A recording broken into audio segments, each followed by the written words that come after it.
Hi, I'm Karen Elliott, and you're listening to the District B-Sides podcast, where you'll hear in-depth conversations with council, staff, and community members to take you behind the decisions that are being made on topics that matter to Squamish. Now let's tune in and join the conversation. Hello, thank you everyone for tuning in. We are recording from the traditional territory of the Squamish First Nation. We are grateful to be on these lands today as we talk about and think about how we interact with the environment. As you are obviously aware, if you are listening to this, we have a podcast as the District of Squamish.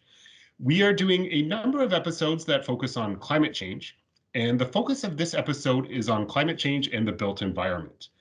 I am joined today by Allison Jenkins and Corrine Ledoux, two experts in this field.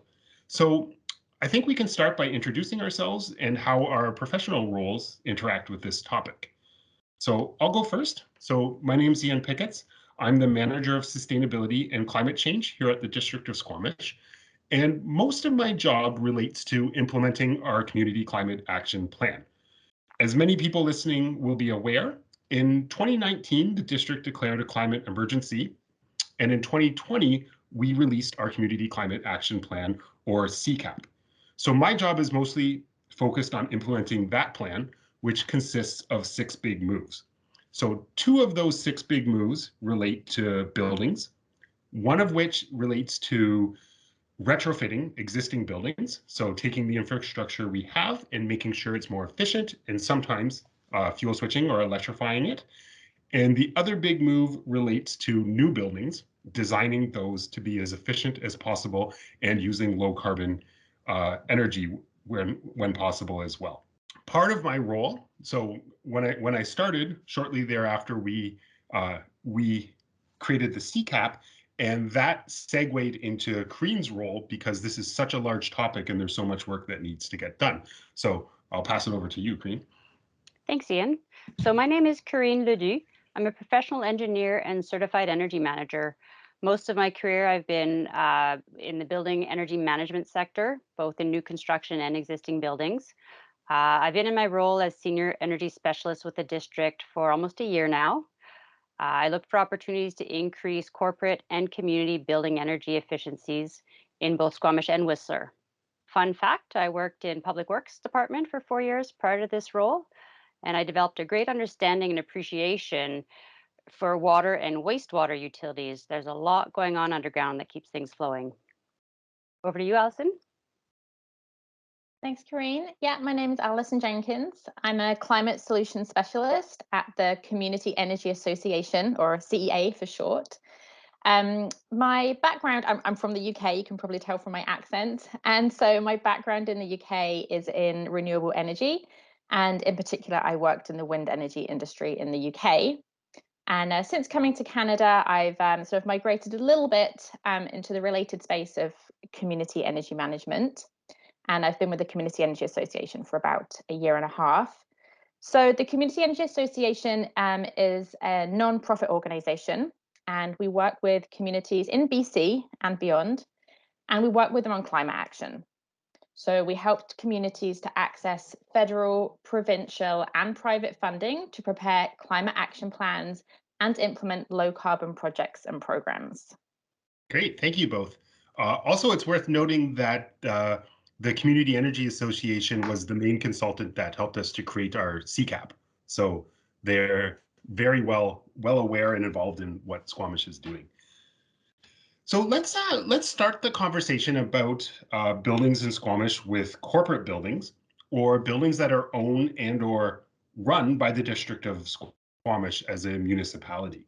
So we recently completed our municipal energy and emissions plan, and this outlines how we can meet our target of 45% reductions by 2030.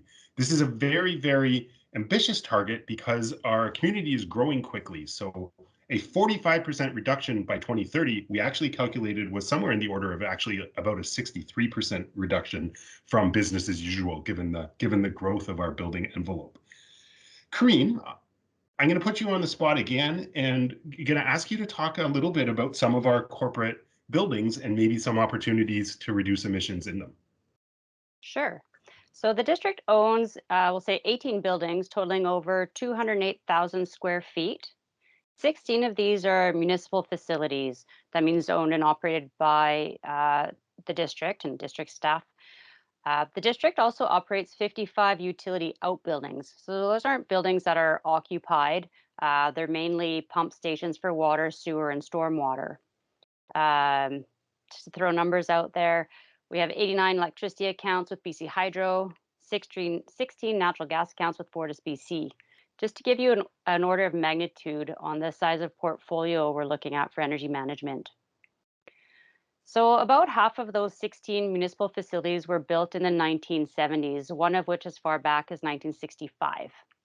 On the human scale, I'd like to say that's not that old, but on the building scale, it's getting there. In June 2019, Council adopted the Real Estate and Facilities Master Plan.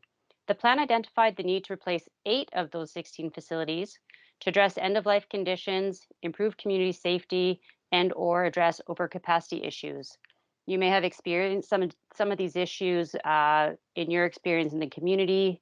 I'd be surprised if you hadn't. 4 facilities were identified to be at end of life, and only 3 were deemed to be in suitable condition and function as they are. 5 new facilities are required to meet the district's growing needs. So the 10-year plan sees a 70% increase in built floor area. This growth, if not properly planned, could add to the already significant contribution to corporate greenhouse gas emissions. So one facility in particular stands out. That's Brennan Park Rec Center. The Rec Center is a major consumer of energy and source of municipal emissions, accounting for 420 tons of CO2 equivalent per year of emissions, or about 1/3 of Squamish's corporate inventory.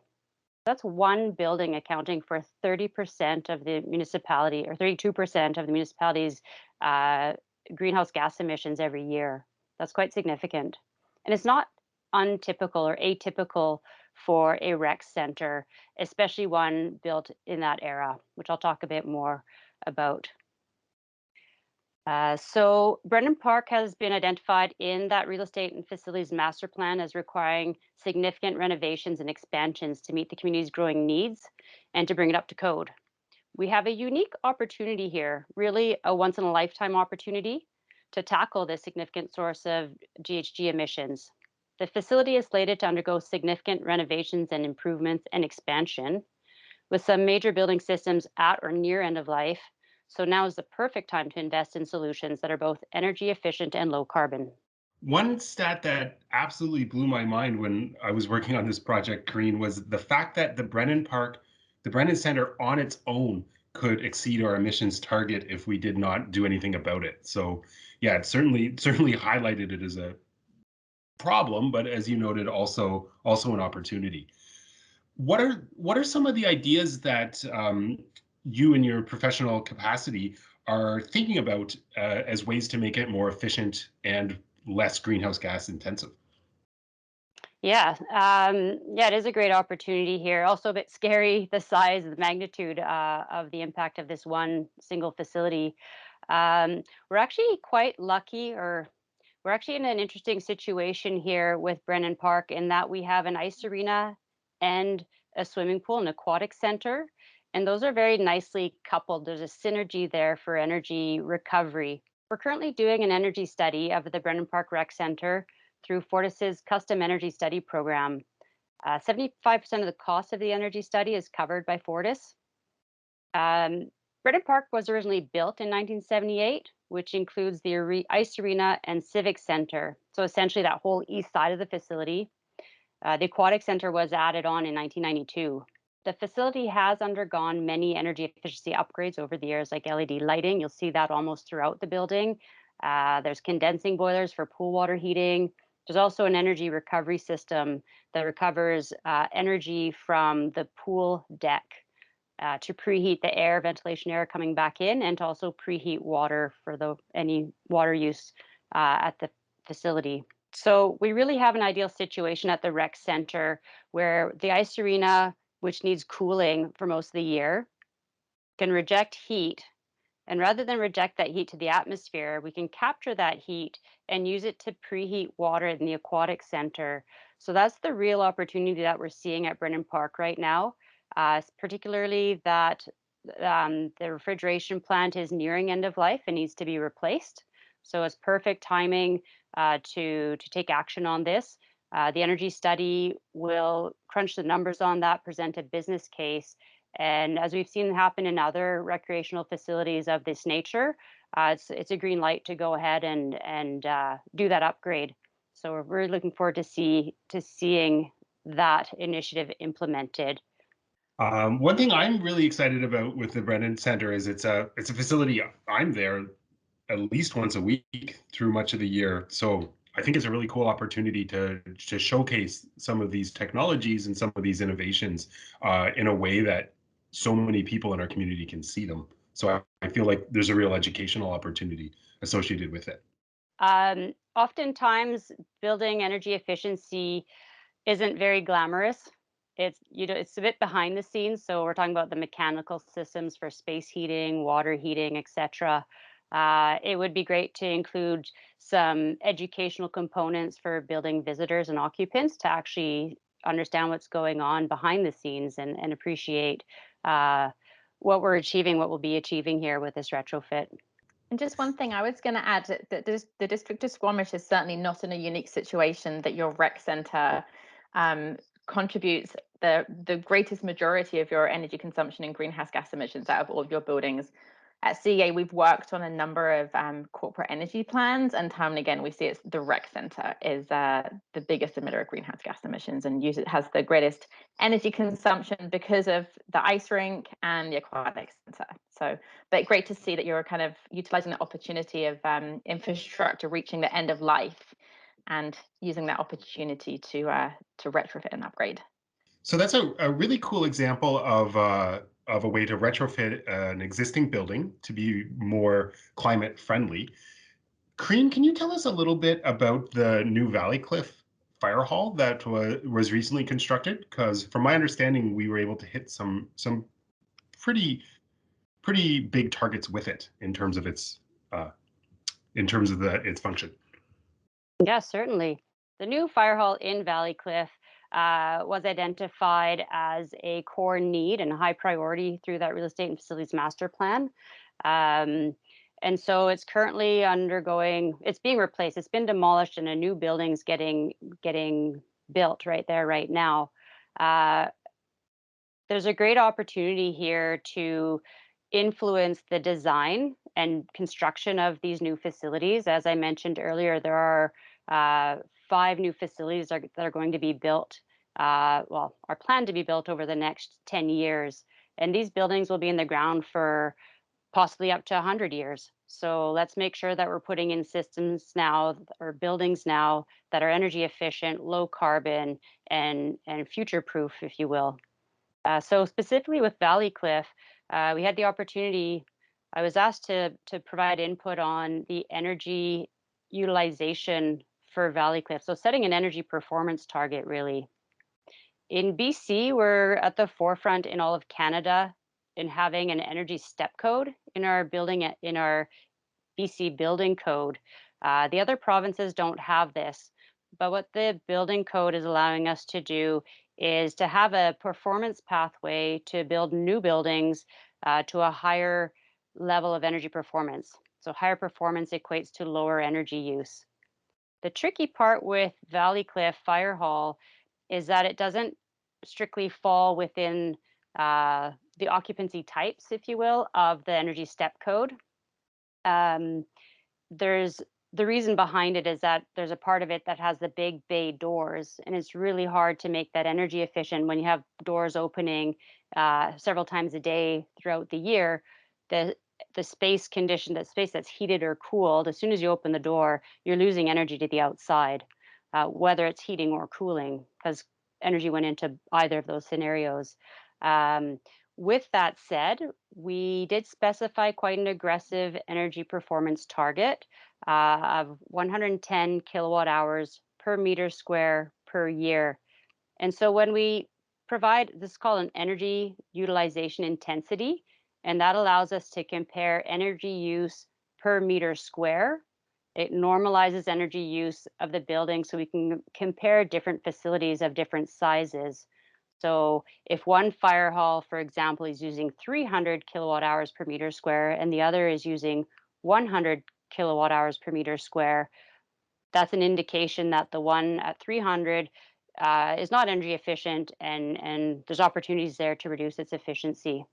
So by designing and taking a building as a system approach to designing an energy efficient building, we set that energy target, the performance target, and we'll verify that once the building's up and running to see that it's actually operating as intended. Yeah, one thing that has really struck me as I've been learning more about buildings is it seems it's such a stitch in time with a new building. It's so much trickier with an existing building to retrofit it because you're dealing with existing systems and the spatial orientation of things, etc. As you noted, that there's a real opportunity to put us in line for up to 100 years of lower energy use and emissions with a new construction. My own background before I stepped into this role is actually in climate change adaptation. So one of the things that I'm really excited about is the other benefits of these types of constructions. And, one of them is the air quality, where, also the fact that a heat pump can run both ways to provide both heating and cooling. Those are just a couple. And please chime in if there's any ones that stick out for you as well. I'd like to add to that, improving the resiliency of buildings with energy recovery ventilation systems, thinking ahead and specifying a unit that has the space to add an extra filter, like a HEPA filter, so that when we're building airtight buildings, which really is the key for hitting high performance in new construction, is building airtight buildings where air isn't leaking out through the building envelope. It also requires a energy recovery ventilation system to make sure that building occupants are getting enough oxygen. There's ventilation codes with minimum oxygen requirements. Let's say, for example, there's a wildfire burning nearby. That's not an unusual scenario, unfortunately. With a ERV, energy recovery ventilating system, that has the capacity to hold a HEPA filter, the outside air gets filtered. So all that smoke, fine particulate, gets filtered out, and it provides good indoor air quality in the building and provides a bit of a safe haven, especially for people with respiratory issues, etc. Interesting. So that's a really good overview of corporate buildings. The community buildings, I can't lie, when I look at the CCAP of all of the targets we have to hit, getting our community buildings or the houses, multi-unit family houses, single family houses in our community, getting them retrofitted, a large proportion of them by 2030 to hit our target goals. I feel like that's one of the most ambitious things we have to do. And Allison, the Community Energy Association has been helping communities along this for quite some time. So would you mind sharing some of the initiatives that you've helped communities engage in? Yeah, absolutely. So a program that I'm currently involved with is with the City of Kelowna, and they're looking at a retrofit financing strategy. So when you talk to homeowners and you ask them to identify what's the barrier, what's stopping them from making their home more energy efficient or switching to, a low carbon heating system, there's a number of barriers, but the one they often speak about the most is the upfront initial cost. If you're doing a deep retrofit to your home, so you're trying to significantly reduce the energy consumption of your home, it can run into tens of thousands of dollars. And so that upfront cost is a barrier for some people. We're quite fortunate that there are a number of federal and provincial rebates available for certain technologies right now, whether that's for a heat pump or whether to replace your windows or add some new insulation to your home. But the rebates can only go so far, and there's still the upfront cost. So with the City of Kelowna right now, we're looking at what financing mechanisms can the city use to help homeowners pay for those retrofits, because they also have quite ambitious targets for retrofitting their existing residential buildings. So things we've been looking at with them are something called PACE, or Property Assessed Clean Energy, whereby the municipality can lend money to homeowners and they repay that over time alongside their property tax bill. Another option is on-bill financing, so a partnership with the utility, where the utility lends the homeowner money to pay for the upgrades. And again, the homeowner repays that over time alongside the utility bill. And of course, the energy savings help to repay that loan. And another option is partnering with third-party investors like local credit unions to offer specific energy efficiency loan products. So the things we're kind of learning are that homeowners need a long repayment term and ideally lower interest rates to be able to kind of to make this work, to get the savings that they need kind of monthly from their utility bill to repay the loan. So yeah, that's just one of many barriers that homeowners identify as to kind of why they have not perhaps as of yet made their home more energy efficient, and so looking to address that barrier. One of the programs that the Community Energy Association is helping us here in Squamish with is a heat pump concierge program. So it's essentially a lot of those similar ideas where someone essentially facilitates the homeowner and through the purchase of a heat pump helps them navigate the funding opportunities, etc. Maybe to start, let's discuss how a heat pump works. It's one of those things that I find entirely unintuitive. I think, Corrine, you mentioned this before in this podcast, that a heat pump is 300% efficient. Can you take a stab at explaining in a couple sentences again how that is? Maybe you can each try and somewhere in the middle. Okay, you're really testing me on my technical know-how, but I'll give it my best. And any listeners out there who are tech savvy and particularly heat pump savvy, forgive me for any misinformation here. I'll do my best. So the efficiency of a heat pump system is, I guess, treated a bit differently than the efficiency of, let's say, a gas boiler. With a combustion system, usually the best you're going to get is 98% efficient. So you're never going to get 1 unit of energy out for 1 unit of energy in. It's always going to be less than 1. So 98 is optimistic. Older systems, like if you're looking at our building from 1965, it's very likely that the efficiency of that building or that gas-fired equipment is 65%. So you're burning a whole lot of gas for very little. So 100 units of gas to get 65 units of heat out of it. So if we switch over to heat pumps, one key difference is that they're electric. So already with the fuel source that you're using, the emissions are lower. I've gone on a bit of a tangent from Ian's original question, but I'm going to come back.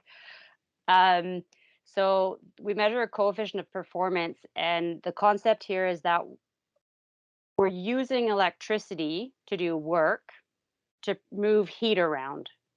And so we use, let's say, 100 units of electricity, and we can produce 300 units of thermal heat energy. So that's your 300% efficiency. Yeah, it's good. It's a really hard concept to explain, but I can have a stab as well. And it's yeah, heat pumps I think are quite confusing for a lot of people. But if you're not familiar even with kind of the terminology of a heat pump, essentially it's a type of heating system for your home. So you might be more familiar with a furnace, so it could be natural gas or propane.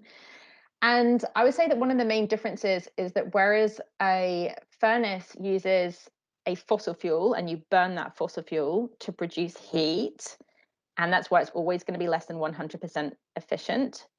Super high efficient furnaces might be 98% efficient. Older furnaces probably 70 to 80% efficient. But a heat pump works fundamentally in a different way in that it moves heat or thermal energy from one location to another. So there are different types of heat pumps. There are ground source heat pumps, air source heat pumps. But in most cases today, when we're talking about retrofitting homes, we're typically talking about air source heat pumps. It's more practical to install them, to retrofit them to buildings. Different opportunity with new buildings, perhaps. But the idea is that they can transfer heat from outside to inside. And the bit that's really counterintuitive is that they can do this in winter, even when it's colder outside, than it is inside, because even though it's cold outside, there's still thermal energy in that air. And so essentially the heat pump, whereas normally heat would flow from a hot place to a cool place, but the heat pump, by putting in some energy, some electricity, it can essentially reverse that cycle, and it can take thermal energy even from a cold space outside and move that inside your home. And the really neat thing about a heat pump is that it can run both ways. So it can heat your home in the winter, but it can also cool your home in summer by moving the excess thermal energy, the heat from your home, and move that outside in the summer. So whereas if you have a furnace and you wanted to cool your home in summer, you would have to go and buy and install an air conditioning unit. But with an air source heat pump, it's an all-in-one system. You can heat and cool your home all at the same time. The reason we can talk about efficiency of greater than 100% with a heat pump, or we often use the term coefficient of performance, is because we're moving heat from one location to the other, as opposed to combusting a fossil fuel where the efficiency could never be more than 100%. Essentially, the electricity that you put in to move the heat from outside to inside, you can move more heat than what you had to put in electricity. And that's why you can have a coefficient of performance of 2 or even 3 and above. And the thing that's really neat about heat pumps is that they run on electricity. And here in BC, we have our grid is essentially sort of 95% renewable energy. And therefore, the greenhouse gas emissions associated with heating and cooling your home from a heat pump are significantly lower than if you're using a natural gas furnace. Of course, there is the opportunity as well to use renewable natural gas in your furnace to reduce the greenhouse gas emissions. But again, efficiency-wise, you're never going to get above 100%. Thank you both. That was excellent. Well, I was going to take a stab, but I think you two have both shut me up pretty good here. The one video I watched a couple of weeks ago when I was trying to wrap my head around it, you can almost think of a heat pump as think of like a circle with a bicycle pump on one end. So you're squeezing, you're compressing a fluid, which heats it up, and then like an aerosol spray on the other hand. So you're just compressing a fluid and then expanding it. And as Allison noted, I just find it so cool that you can still take heat, even though that temperature is colder than what you need it to be. It's one of the things I love about being engaged in climate change work, although it can be really depressing, is that we're always learning about these really cool technologies, and it just never ceases to amaze me the degree of human ingenuity. It's such a clever way to move heat, even though the air is cooler than it needs to be. I just find so interesting. Yeah, I agree. It is very interesting. And if you think about it, we all really have mini heat pumps in our homes already. If you think of your fridge, it's essentially a heat pump. You're taking air from inside your fridge and using a refrigerant cycle to pump that heat out. That's why behind your fridge it's hot, and inside your fridge it's cold. Now, a heat pump, what it does, it has the ability to switch direction. So I guess in a fridge world, you could turn it into a warming tray of sorts. Yeah, and not to mention the significant climate change adaptation benefit of us having cooling in our homes, which unfortunately is looking like it might be something we are going to require more and more often in the future. Particularly after the summer we've just had. Yeah. Yeah. I'm just going to take a minute and talk about another really exciting initiative that we're engaging in, actually also with the Community Energy Association. So we've just gotten some funding to embark on a embodied emissions project. And embodied emissions are essentially the emissions associated with products and services that we have. So the embodied emissions of a building looks at the extraction of the materials, the transportation of them, the construction of them, etc. And one thing that's really interesting is the embodied emissions of a building. A typical building, it's about 25% of their total emissions.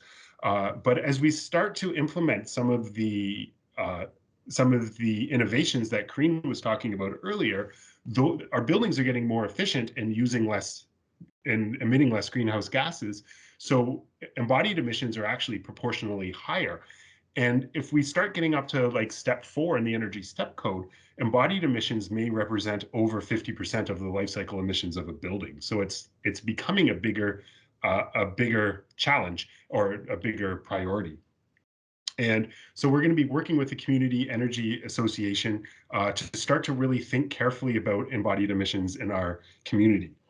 There's a lot of reasons why this is important. One is that Squamish, and we're actually partnering with Whistler as well. So these are two communities that are growing quickly. So we have an opportunity to influence the development of a lot of new infrastructure. Another really important thing is that embodied emissions are upfront. So we're not looking at a 30, 50, even 100-year lifetime. All of those emissions are emitted into the atmosphere essentially by the time the building is ready to be occupied. And another cool thing about it is there's some really, really interesting and quite viable technologies associated with embodied emissions, and buildings actually can even be carbon sinks. So there's a real opportunity for this to be a good news story. Other really fascinating linkages, you heard us talk about embodied emissions in another podcast about waste. It really lends itself well into circular economies, and we can even start to think of buildings as material banks. So we have a building, we use that material, and then we really need to stop thinking beyond, okay, we're done with that building, it all goes to the landfill, to how do we repurpose and reuse those resources that we have. So that's another building related initiative that we are involved in. Yeah, I think it's really, I think it's really important when we're talking about buildings to think of the full life cycle. We talk about like the cradle to grave life cycle. We often focus on the operational period when we're actually kind of living in or using the building. But yeah, we have to think about, where did those materials come from? Where those resources were extracted somewhere. There was energy went into the manufacturing, energy and greenhouse gas emissions went into the transportation of those materials. Then, of course, there's the operational period of the lifetime of the building. But again, what happens to the building when it reaches its end of life? What do we do with those materials? Do they end up in landfill, or can they be repurposed? So I think we have to look kind of more holistically about buildings from cradle to grave, from the construction of the raw materials to what's going to happen to these materials at the end of life, if we really kind of want to address kind of climate emissions end to end. It's a great point. Okay, to round up this podcast, I think it would be really helpful to try to leave people with some tangible things that they can do. So I'm going to ask you each a couple of questions. So what are 2 little things that people can reduce the carbon footprint of their homes? So someone who doesn't have a lot of time or a lot of money, what's a quick win that you can recommend people consider? Yeah, there's a couple of really easy things that you can do in your home. So one really is seal those air leaks. So we really lose a lot of heat out of our home through drafty windows and doors. So whether that's caulking and weather stripping the windows and doors to stop the air leak. And something else that I actually did in my home last winter is I replaced my thermostats with smart thermostats. So I have baseboard heaters in my home. And previously my heating was on or off, and they were really old thermostats. I couldn't control the temperature very well at all. Whereas now they're connected to my smartphone, and I can set the temperature individually in each room in my house. And because I'm a bit of a data geek, I can look on my smartphone and I can see how many kilowatt hours or units of energy I'm consuming in each room in my house on a daily basis. And so I think, that kind of knowledge is power. You can see how you're using the energy in your home. And I don't have a lot of do-it-yourself skills, but I actually, through watching a couple YouTube videos, managed to install the smart thermostats myself. So if I can do it, anyone can do it. And yeah, you're talking about a couple $100 investment, but I do think that you'll see some benefits, and you can certainly improve the comfort of your home as well as saving a few dollars on energy consumption. Those are great suggestions, Allison. A couple little things I can suggest would be taking shorter showers. This has a double whammy effect. You can also help conserve water. Also, if you have a natural gas fireplace, over the summer months, turn that pilot light off. Just turn the natural gas fireplace off altogether. Turn off the pilot light and appreciate the ambient air conditions that we have here in Squamish that are quite fantastic in the summertime. Great. Those are fantastic suggestions. All right. So for our more ambitious audience, what are two bigger things that people can do to reduce the carbon footprint associated with their homes? Yeah, so for me, I think one of the really big things that you can do is if you have a fossil fuel heating system right now, that when that reaches its end of life, replace it with a heat pump. But I do emphasize when it reaches its end of life. I mean, it might have about a 15 or 18-year lifespan. You know, if that's just been recently installed, you have to weigh up again those embodied emissions. Is it worth replacing it yet? But when it does replace its end, reaches end of life, consider replacing with a heat pump. But think a little bit ahead of time. If you know your heating system is already aging, start doing a bit of research now about your options. And then I would say similarly with your appliances at home, again, when they reach the end of life, if it's your washer, dryer, your fridge, replace them with Energy Star appliances. So those are appliances that have a rating. It's a little icon you can see if you're shopping online or in one of the stores. It's labeled Energy Star and it's more energy efficient. Right. Good ideas, Allison. So two big things people can do to reduce the carbon footprint of their homes. If you're planning a big renovation, make sure to include energy efficiency improvements, especially, for example, if you're replacing siding and windows, improving air tightness, installing exterior insulation. Consider triple pane windows. The other suggestion I would have here would be to work with knowledgeable and qualified contractors to access a lot of the provincial and federal rebates currently available. Check out the betterhomesbc.ca website where they've consolidated rebate opportunities for all types of systems and different financing options as well. So when I talk to fellow homeowners, it's people are busy these days, and something I often hear is someone just kind of scratch their head and say, "I just don't know where to start. I want to do something, but I just get so overwhelmed so quickly. Where do I start?" What would you say to that person? Where do you start? I think if you are really serious about reducing energy consumption in your home and possibly also reducing greenhouse gas emissions, it's really worthwhile investing in an energy assessment of your home. So a professional energy advisor comes to your home and they spend about 2 or 3 hours and they'll go through the home and identify for you basically where you can start, and they'll kind of give you a prioritized list of the things that you should do to your home to make it more energy efficient. So I think if you're really serious, that's a really great place to start because you're going to get professional advice. What about you, Corrine? What do you think? Well, you stole my idea there. That's for sure what I would have recommended as well. And just to plug that there's rebates for that as well. So go check out betterhomesbc.ca. Um, I'd say, well, I'd like to direct listeners to the building section of the district's climate action website. We've identified 4 steps towards making a building more energy efficient. And the first step starts with reducing your energy demand. Before you do anything else, minimize, reduce any wasted energy in your home. You can make small behavioral changes like turning off the heating system before opening a window, not leaving the front door open unnecessarily, or as Allison mentioned earlier, put in a programmable or smart thermostat and program in nighttime setbacks, different temperature settings depending if it's the weekend or weekdays. That can have an impact. All these little things add up. So really looking at reducing your energy demand first and foremost. That's what I would recommend. Yeah, absolutely. Yeah, and there are a number of rebates available right now. I think we've already mentioned Better Homes BC, Clean BC rebates, and then also there's a federal program, the Greener Homes Grant, where there's up to $5,000 available for homeowners for energy efficiency retrofits to their home, including heat pumps, windows, insulation. And a lot of these rebates are stackable. You can kind of qualify for rebates in different locations. So definitely worth looking into if you are considering making some improvements to your home. Can't you even get a refund on your loan insurance? Yeah, you can receive up to 25% refund in mortgage loan insurance if you renovate your home to improve energy efficiency. So that's worth checking out as well.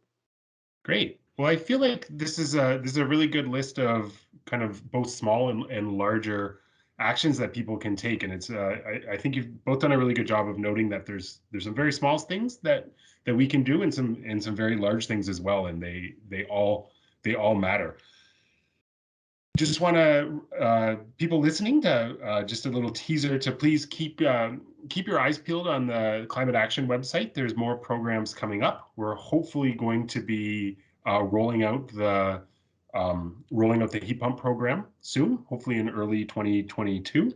So yeah, keep looking at the Climate Action website, and we're going to be doing what we can to keep move this forward. Corrine and Allison, is there any final tidbits of information or any things you want to share before we call things? I would encourage, yeah, sure. Thanks, Ian.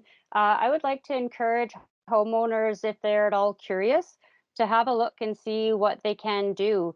There's lots of information available on the internet these days. Clean BC is a great resource. Even if, actually, you know what, go check out even the utilities websites. Both BC Hydro and Fortis BC are very active in encouraging and promoting and providing tips and even incentives for people to reduce energy use in their homes. You can get a credit back on your utility bill, actually, by going through the tips and implementing some measures that they're recommending. I did that and got $10 off my utility bill. So that was great. But yeah, don't be shy. Get in there and ask questions. You may come up against contractors who might be resistant at first. Shop around. There's lots of contractors that are very, very knowledgeable and qualified to do energy retrofits. So keep shopping until you find a contractor that you feel is addressing and speaking to what it is you're looking to do in your home and what the benefits are. And it's not always about reducing your energy cost at the end of the day. Energy retrofits do a significant benefit to improving your comfort inside your home. There's many examples that I can cite. Let's look at windows, for example. If you have triple pane windows, I know that sounds a bit crazy, but actually it's not that crazy. You can really improve the thermal comfort of your home. You might be in an older home. Have you ever noticed if you're by a window, a single pane window, how uncomfortable and cold and drafty it is? If you ever have the opportunity to go into a passive home or a house or a building built to passive house standard, hang out by the windows there and you'll be so pleasantly surprised. The other thing you'll notice is noise comfort. You feel like you're in a cocoon. It really blocks out outside noise and creates that little special safe haven that we all like to recede to in our own homes in such a chaotic world. So look beyond the energy savings and look at all the other benefits of home energy retrofits. Talk to your friends and family and neighbors as well. So if this is something that's kind of front and center of your mind, making your home more energy efficient and reducing your greenhouse gas emissions, perhaps your neighbors aren't really this is not something that they're aware of. So talk to your neighbors, talk to your friends and family, because they might also be interested in making their home more comfortable, saving some money on their utility bills as well. Great, thanks for those final takeaways. Well, Corrine and Allison, thank you so much for sharing your expertise and knowledge with us today. This has been super interesting, and I definitely have learned a lot myself. Thanks for having us, Ian. It's been a pleasure.